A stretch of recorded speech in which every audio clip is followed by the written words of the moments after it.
जो भी होता है अच्छे के लिए होता है। कैसे, आइए जानते हैं इस छोटी सी कहानी से। प्रचलित कथा के अनुसार एक बार एक राजा और मंत्री जंगल में शिकार के लिए निकले। रास्ते में कुछ झाड़ियों को हटाने में नुकीले कांटों में फंसकर राजा के हाथ की एक उंगली में कांटा फंस गया।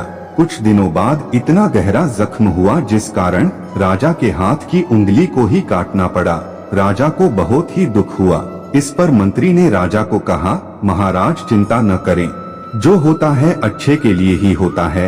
दर्द में यह बात सुनकर राजा को गुस्सा आ गया। उन्होंने तुरंत अपनी सेना के आदमी बुलवाए और मंत्री को महल के जेल में भिजवा दिया और उसे कारावास में रहने की सजा सुनाई। राजा के आदमी मंत्री को ले गए। एक दिन राजा जंगल में गया, आगे बढ़ा।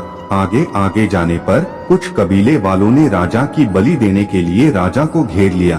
तब कबीले वालों ने देखा कि राजा की तो एक उंगली कटी हुई है, राजा का एक अंग भंग था और ऐसी कटी उंगली वाले की वो बलि नहीं दे सकते थे, इसलिए उन्होंने राजा को छोड़ दिया।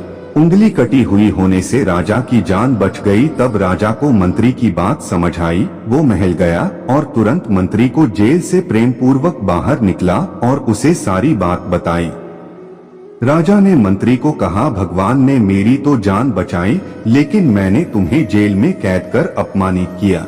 मंत्री ने कहा, महाराज जो भी होता है अच्छे के लिए होता है। राजा बोले, जेल भेजा इसमें क्या अच्छा हुआ।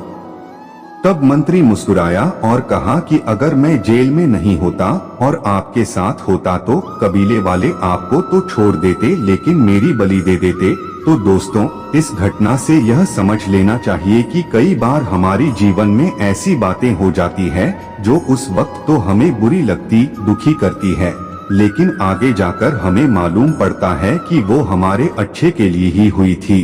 कहानी से कुछ अच्छी सीख मिली है तो कार्तिक कथा चैनल को लाइक करें, सब्सक्राइब करें, फैमिली एंड फ्रेंड्स में शेयर करें एंड कमेंट में लिखे जय हिंद।